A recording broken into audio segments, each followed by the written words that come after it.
तो जैसा कि आप लोगों ने पिछले पार्ट में देखा था कि टिडैन अपनी कल्टीवेशन कंप्लीट करके गोल्डन कोर को अचीव कर लेता है, जिस पर लीडर ज़ैंग बाय और टिडैन को लेगेसी ट्रायल के लिए चुनते हैं, क्योंकि लेगेसी ट्रायल हर 60 साल में एक बार होता था, जिसमें 60 साल के अंदर गोल्डन कोर को अचीव करने वाले कल्टीवेटर्स ही पार्टिसिपेट कर सकते थे। जिसके बाद बाय लीडर ज़ैंग के साथ लेगेसी ट्रायल के लिए जाता है, जहाँ पर दूसरे मेडिसिन सेंटर के बहुत सारे डिसाइपल्स मौजूद थे, जो बाय और उसके रिवर डिफेंडिंग सेक्टर की बेइज्जती मारने लगते हैं, क्योंकि उनके सेक्टर के पास सिर्फ 2 ही गोल्डन कोर वॉरियर मौजूद थे। पर बाय उनकी बातों का जवाब न देने का फैसला करता है, क्योंकि उनका सेक्टर उनके सामने काफी कमजोर था। तभी सभी लीडर लेगेसी ट्रायल का पोर्टल खोल देते हैं और सभी स्टूडेंट उस पोर्टल में एंटर करने लगते हैं, जहां पर चेनयू डिसाइड करता है कि वो बाय को पोर्टल के अंदर जाने के बाद सबक जरूर सिखाएगा। अब आगे तो इस पार्ट की शुरुआत में हम देखते हैं कि सभी स्टूडेंट लेगेसी ट्रायल के पोर्टल के अंदर एंटर करने जाते हैं, जहां पर ट्रायल के स्टार्ट होने से पहले हम बाय और लीडर ज़ैंग के बीच हुई बातों को सुन पाते हैं, जहां पर लीडर ज़ैंग बाय को ट्रायल के दौरान दूसरे सेक्टर के स्टूडेंट से सावधानी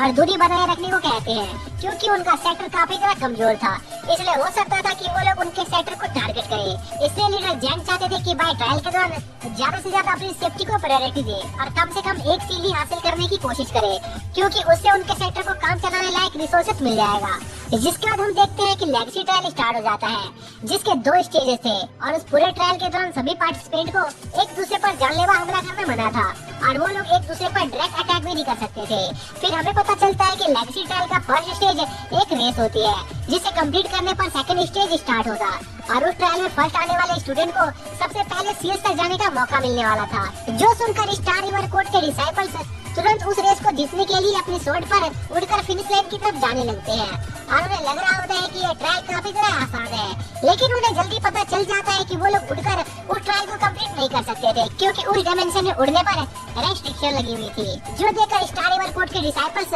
भागकर उस रेस को कंटिन्यू करने का फैसला करते हैं, पर तभी जमीन से कुछ नुकीले कांटे निकलने लगते हैं, जिनसे स्टार रिवर कोर्ट के कई सारे स्टूडेंट की मौत हो जाती है और चेनयू भी बड़ी मुश्किल से अपने एक साथी को उन कांटों से बचा पाता है, क्योंकि उन कांटों की पावर एक late stage golden core formation lamp के वॉरियर के बराबर थी। इसी बीच चेनयू देखता है कि डाउ रिवर कोर्ट अपने एक एरे का यूज करके बड़ी आसानी से उन ट्रैप्स के बीच से निकल रहा था और बाय भी दूर से उन सभी लोगों को ये करते हुए देख रहा होता है और अपने बेटे टिडैन से कहता है कि वो लोग फर्स्ट स्टेज में उन लोगों को जीतने देंगे और फिर उनके फॉलो किए गए पाथ पर चलकर फर्स्ट स्टेज को इजीली क्लियर कर लेंगे। इसी दौरान चेनयू भी देखता है कि डाउ रिवर कोर्ट का तरीका उस ट्रायल को क्लियर करने के लिए काफी ज्यादा इफेक्टिव था। वहीं पिनिकल रिवर कोर्ट के लोग भी सेम मेथड फॉलो करके फर्स्ट ट्रायल को क्लियर कर रहे थे। तभी उनमें से एक स्टूडेंट की नजर बाय पर जाती है और वो अपने लीडर से पूछता है कि आखिर उन्हें बाय के साथ क्या करना चाहिए, जिस पर वो लड़की अपने साथियों को बाय को छोड़कर उनके मकसद पर ध्यान देने को कहती है, क्योंकि उनके लिए उन सील्स को हासिल करना बाय से ज्यादा इम्पोर्टेंट था। वहीं दूसरी तरफ चेनयू भी बाय से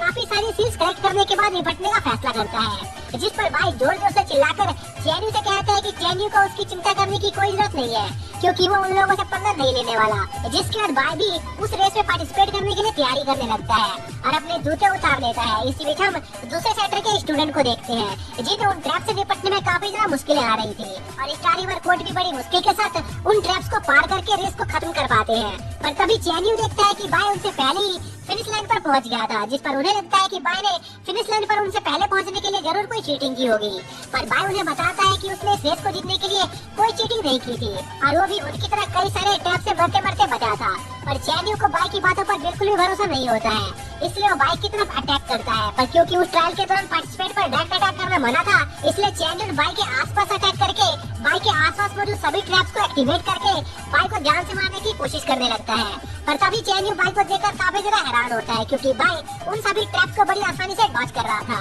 जो काफी अजीब बात थी। और ये कुछ ऐसा था जैसे बाय को पहले से ये पता था कि आखिर ट्रैप्स कहाँ पर मौजूद है। तभी चेनयू को एहसास होता है कि बाय उन ट्रैप्स से बचने के लिए अपनी बॉडी रिफाइनिंग टेक्निक का यूज कर रहा है, जिससे बाय के सेंसेस काफी ज्यादा तेज हो गए थे, इसलिए वो उन ट्रैप्स को डॉज कर पा रहा था। जो देखकर उन सभी लोगों को यकीन नहीं हो रहा था कि बाय एक गोल्डन कोर फॉर्मेशन लेवल का होने के बावजूद भी इतना तेज कैसे है। जिसके बाद बाय उन सभी ट्रैप्स को डॉज करके एक जगह पर पहुंचता है, लेकिन बदकिस्मती से उस जगह पर भी एक ट्रैप एक्टिवेट हो जाता है, जिस पर बाय उस ट्रैप से भी बचने की कोशिश करता है। लेकिन तभी पिनिकल सेक्टर के डिसाइपल्स भी बाय पर अटैक करने लगते हैं, जो देखकर बाय सोचता है कि आखिर मिडिल स्ट्रीम के दूसरे सेक्टर कितने ज्यादा बेशरम है जो वो उस पर ऐसी सिचुएशन में भी अटैक कर रहे हैं। फिर बाय उन लोगों से दूर जाने की कोशिश करता है, पर तभी वो एक पावरफुल ट्रैप में फंस जाता है जो चीज बाई के लिए बहुत बुरी थी। तभी वहाँ पर चैनियो आ जाता है जो चिढ़ाते हुए बाई से कहता है कि उसे बाई को ऐसे तड़पता देखकर अच्छा नहीं लग रहा है, इसलिए वो उसे इस दर्द से छुटकारा दिलाना चाहता है। जो कहने के साथ ही चैनियो बाई पर अटैक कर देता है जो सीधा बाई को हिट कर जाती है, जो देखकर सभी को ऐसा लगता है कि बाई उस अटैक से मारा गया होगा। लेकिन तभी वो सभी लोग बहुत ज्यादा शॉक होते हैं क्योंकि उन्हें अभी भी बाई की आवाज सुनाई दे रही थी, लेकिन वो आवाज थोड़ी दबी हुई थी। और बाई उनसे अपनी दबी हुई आवाज में कहता है कि जब से वो इस रिला में आया है वो लोग उसे मारने की कोशिश कर रहे हैं। तभी वो लोग ये देखकर काफी ज्यादा शॉक होते हैं कि भाई अभी भी उनके ट्रैप के अंदर कैद होने के बावजूद भी जिंदा था। इसी बीच भाई उन लोगों से कहता है कि वो इतने दिनों से उन लोगों की छोटी मोटी गलतियों को इग्नोर करने की कोशिश कर रहा था, लेकिन अब वो उनकी गलतियों को और नहीं सहेगा। तभी वो ट्रैप खुलता है और भाई उसमें से बाहर आता है जो अब काफी गुस्से में था, और वो उनसे कहता है कि उन्होंने इतनी बार उसे मारने की कोशिश की लेकिन उसने उनकी सारी गलतियों को माफ कर दिया, लेकिन अब वो उन्हें नहीं छोड़ने वाला है। और अगर वो लोग सोच रहे हैं कि भाई बहुत ज्यादा कमजोर है तो ये उनकी गलत फहमी है। जो कहने के साथ ही भाई उन लोगों को अपनी असली ताकत दिखाने का फैसला करता है और उन पर उस ट्रैप का इस्तेमाल करके हमला करने लगता है, जिसे भाई ने अपने फ्लोरा वेपनाइजिंग टेक्निक से काबू में कर लिया था, जिसका इस्तेमाल करके भाई उस एरिया में मौजूद सभी ट्रैप्स को एक्टिवेट करने लगता है, जिस पर चैनियो अपने एक बैनर से अपने साथियों को प्रोटेक्ट करता है और वो सभी मिलकर एक साथ बाई पर अटैक करते हैं, जिस पर बाई उस अटैक को रोकने की कोशिश करता है, पर वो अटैक बाई की उम्मीद से ज्यादा पावरफुल होता है, जिसे रोकने में बाई को बहुत दिक्कत आ रही होती है। तभी बाई की नजर पास में ही मौजूद डाउ रिवर कोर्ट पर जाती है जो अभी भी उस रेस को खत्म करने के लिए स्ट्रगल कर रहे थे, जिन्हें देखकर बाई को एक आइडिया आता है और वो उस अटैक को ब्लॉक करना छोड़कर उसे अपने पीछे इधर उधर घुमाने लगता है और ऐसी एक्टिंग करता है कि वो अटैक उसे हिट करने वाला है, लेकिन तभी बाई उस अटैक के डायरेक्शन को मोड़कर उसे डाउ रिवर कोर्ट की तरफ मोड़ देता है, जो देखकर डाउ रिवर कोर्ट को बहुत गुस्सा आता है क्योंकि उन्हें ऐसा लग रहा था कि स्टार रिवर कोर्ट उन्हें पीछे से मारने की कोशिश कर रहे हैं, जिस वजह से उन दोनों सेक्टरों के बीच लड़ाई शुरू हो जाती है और बाई उन सेक्टरों को आपस में लड़ता देखकर मजे ले रहा होता है क्योंकि उसका प्लान सक्सेसफुल हो गया था, जिसके बाद बाई उस रेस को खत्म करके अगले राउंड को स्टार्ट करने का फैसला करता है। और बाई जैसे ही फिनिश लाइन पर पहुंचता है तभी एक इलेक्ट्रिक रिंग उसके चारों तरफ मर्ज होने लगती है और आसमान में एक बिजली का बड़ा सा बादल फॉर्म होना शुरू हो जाता है, जिसे देखकर सभी सेक्टर के डिसाइपल्स काफी तरह हैरान होते हैं। तभी उस बादल में से एक आवाज आने लगती है जो सेकंड राउंड के शुरू होने की अनाउंसमेंट करने लगती है, जो बैटल ऑफ सील था, और उस अनाउंसमेंट के साथ ही वो इलेक्ट्रॉनिक रिंग चारों तरफ फैल जाती है, जिसके साथ ही वहाँ मौजूद सभी बिल्डिंग हवा में उड़ने लगती है। तो जैसा कि आप लोगों ने पिछले पार्ट में देखा था कि बाई लीडर जैंग के साथ लेगेसी रिले में ट्रायल के लिए जाता है, जहां पर सभी मिड ईस्टर्न सेक्टर के डिसाइपल्स बाई को उनके ट्रैप में फंसाकर मारने की कोशिश करते हैं, पर बाई उन सभी ट्रैप से बच जाता है, जो देखकर वो सभी डिसाइपल्स बाई पर हमला कर देते हैं, जिस पर बाई को गुस्सा आ जाता है क्योंकि वो लोग लगातार बाई को मारने की कोशिश कर रहे थे, इसलिए बाई उन लोगों पर अपनी फ्लोरा वेपनाइजिंग टेक्निक से अटैक कर देता है और स्टार रिवर कोर्ट और डाउ रिवर कोर्ट की आपस में लड़ाई करवा देता है, जिसके बाद बाई उस रेस के फिनिश लाइन पर पहुंच जाता है। लेकिन तभी एक आवाज सेकेंड राउंड के स्टार्ट होने की अनाउंसमेंट करती है। अब आगे तो इस पार्ट की शुरुआत में हम देखते हैं कि सभी लोग उस बड़े से थंडर क्लाउड की तरफ देख रहे होते हैं। तभी उस क्लाउड में कुछ हरकत होने लगती है और उस थंडर क्लाउड में से एक एनर्जी बॉल काफी तेजी से उन लोगों की तरफ बढ़ने लगती है, जो देखकर वो लोग समझ जाते हैं कि फर्स्ट सील अपेयर हो चुकी है और उस सील को अपेयर होता देखकर डाउ रिवर कोर्ट उस सील को लेने के लिए आगे बढ़ने लगते हैं, क्योंकि इस जर्नी के दौरान उनका मेन मकसद उन सील को हासिल करना था, जो देखकर दूसरे सेक्टर के लीडर्स भी उस सील के पीछे जाने लगते हैं। इसी बीच बाई को कुछ अजीब सा एहसास होता है और वो देखता है कि उस थंडर क्लाउड के चारों तरफ काफी बड़े बड़े बिजली के बादल बनने लगे थे। तभी बाई को पीछे से एक आवाज आती है जो डाउ रिवर कोर्ट के लीडर की थी, जो बाई को उसके रास्ते से हट जाने को कहता है ताकि वो सील को हासिल कर सके, जिस पर बाई सोचता है कि ये उसके लिए काफी अच्छा मौका है, क्योंकि इससे बाई देख सकता था कि आखिर उस थंडर क्लाउड में क्या चीज छिपी हुई है। इसलिए वो डाउ रिवर कोर्ट के लीडर के रास्ते से हट जाता है, जो देखकर डाउ रिवर कोर्ट के लोगों को लगता है कि बाई उनसे डर गया है और बाई की यही औकात है, पर बाई उन लोगों की बातों पर ज्यादा ध्यान नहीं देता और उन्हें आगे जाने देता है ताकि वो देख सके कि आखिर वो थंडर क्लाउड उन लोगों के साथ क्या करता है। तभी एक पावरफुल थंडर स्ट्राइक सीधा डाउ रिवर कोर्ट पर आकर गिरती है, जो देखकर बाई को ऐसा लग रहा होता है कि शायद से उस थंडर क्लाउड की वजह से डाउ रिवर कोर्ट के सभी लोग मारे गए होंगे। पर तभी बाई देखता है कि डाउ रिवर कोर्ट ने अपने आप को प्रोटेक्टिव एरिया का इस्तेमाल करके बचा लिया था। इसी दौरान डाउ रिवर कोर्ट का लीडर अपने सभी साथियों को छोटे छोटे ग्रुप में बढ़ जाने को कहता है ताकि वो लोग जल्दी से जल्दी उन सील्स को हासिल कर सके। इसी दौरान बाई भी गौर करता है कि सेकंड राउंड में मौजूद ट्रैप्स की पावर फर्स्ट राउंड में मौजूद ट्रैप्स से काफी ज्यादा थी, इसलिए उसे बिना सोचे समझे कुछ नहीं करना चाहिए, नहीं तो ये बाई की जान के लिए काफी ज्यादा खतरनाक हो सकता था। तभी वहाँ पर चैनियो अपनी टीम के साथ आ जाता है और वो बाई से कहता है कि वो उसकी चाल को समझ गया है, क्योंकि बाई का प्लान उन सभी लोगों को आगे भेजने का था ताकि वो लोग आगे जाकर उन थंडर क्लाउड का शिकार हो जाए, फिर बाई बाद में उन सील्स को आसानी से हासिल कर ले। इसलिए चैन यू अपनी टीम के साथ मिलकर बाई पर अटैक कर देता है और बाई को यकीन नहीं हो रहा था कि चैन यू अभी भी उस पर अटैक कर रहा है। इसलिए बाई चैन यू से कहता है कि वो कितना बेशरम है कि वो इतना कुछ होने के बावजूद भी उन सील्स को छोड़कर उसके पीछे पड़ा हुआ है। पर चैन यू पर बाई की बातों का कोई असर नहीं होता है। पर तभी उन सभी को एक अनाउंसमेंट सुनाई देती है जिससे उन्हें पता चलता है कि डाउ रिवर कोर्ट ने पहले सील्स को हासिल कर लिया है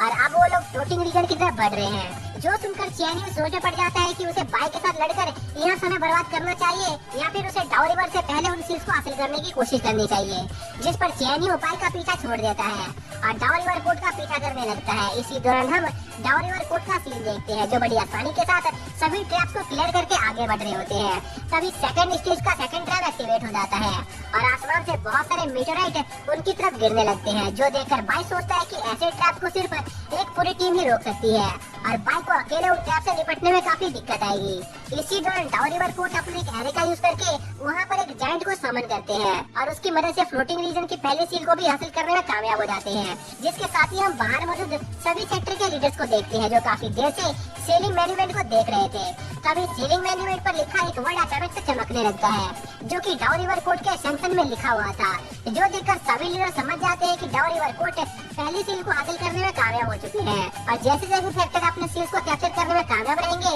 उनके सेक्शन में मौजूद शब्द अपने आप ही चमकने लगेंगे, जिससे उन्हें पता चलता रहेगा कि आखिर किस सेक्टर ने कितने सील्स को हासिल किया है। और पूरी सीक्रेट इलम के अंदर टोटल 100 सील्स मौजूद थी और डाउ रिवर कोर्ट के सक्सेस को देखकर स्टार रिवर कोर्ट की लीडर डाउ रिवर कोर्ट को कांग्रेचुलेट करती है और उनसे कहती है कि अगर उनकी ऐसी परफॉर्मेंस रही तो उसे उम्मीद है कि डाउ रिवर कोर्ट इस बार भी सभी सेक्टर से सबसे ज्यादा सील्स को कैप्चर करने में कामयाब रहेगी। और सेकंड स्टेज के लिए सिर्फ स्टार रिवर कोर्ट और फिनिकल सेक्टर के बीच में एक मुकाबला रहेगा, क्योंकि उन्हें इस बात की पूरी उम्मीद थी कि इस राउंड के दौरान रिवर डिफाइनिंग सेक्टर एक भी सील को कैप्चर करने में कामयाब नहीं हो पाएगा। और लीडर जैक भी उन लोगों की बातें बड़े गौर से सुन रहे होते हैं, लेकिन वो उन लोगों की बातों का कोई जवाब नहीं देते हैं, क्योंकि उनका सेक्टर उन लोगों जितना पावरफुल नहीं था। जिसके बाद सीन दोबारा से सीक्रेट लैब में शिफ्ट होती है, जहाँ पर हम देखते हैं कि डाउ रिवर कोर्ट अपने जायंट स्पीड का यूज करके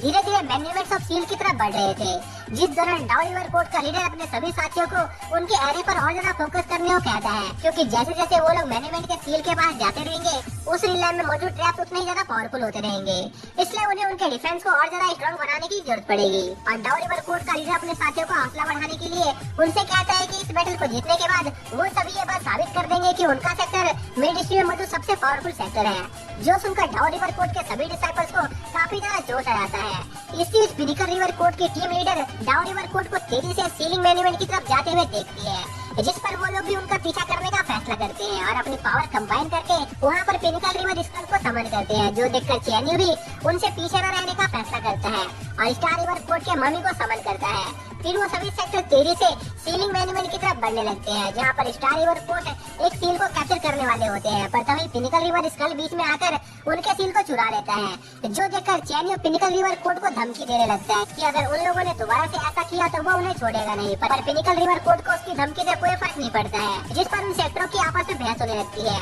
और बाइक दूर से उन दोनों ग्रुप को आपस में लड़ता हुआ देख रहा होता है और ये फैसला करता है कि वो इस हंगामा में एक सही मौका देखकर एक सील को चुराने की कोशिश करेगा। जिसके बाद हम फिर से डाउ रिवर कोर्ट का सीन देखते हैं, जो अपने जायंट की मदद से सीलिंग मैन्यूमेंट के काफी ज्यादा करीब पहुंच गए थे, लेकिन वो लोग उस पॉइंट से आगे नहीं जा पा रहे थे, क्योंकि आगे के ट्रैप्स बहुत ज्यादा पावरफुल थे, जिसे उनका जायंट सह नहीं पा रहा था। इसलिए वो ये फैसला करते हैं कि वो यहीं पर रुककर उन सील्स को कैप्चर करने की कोशिश करेंगे, क्योंकि उन्हें पूरी उम्मीद होती है कि कोई भी दूसरा सेक्टर उन तक नहीं पहुंच पाएगा। और दूसरी तरफ पिनिकल रिवर कोर्ट और स्टार रिवर कोर्ट भी यह मानते थे कि डाउ रिवर कोर्ट ब्रिटिश टीम का सबसे पावरफुल सेक्टर है, क्योंकि उनका सेक्टर सीलिंग मैन्यूमेंट के उतने करीब कभी नहीं जा सकता था जितना करीब डाउ रिवर कोर्ट पहुंच गया था। लेकिन उन लोगों को इस बात की ज्यादा चिंता नहीं थी, क्योंकि वो लोग सिर्फ सेकंड स्टेज के लिए कम्पीट कर रहे थे। इसी दौरान हम बाइक को देखते हैं, जो काफी खुश हो रहा होता है, क्योंकि उसने उन सेक्टरों के खिलाफ अपना एक ट्रैप लॉन्च कर दिया था, जिसके साथ ये पार्ट यहीं पर खत्म हो जाता है।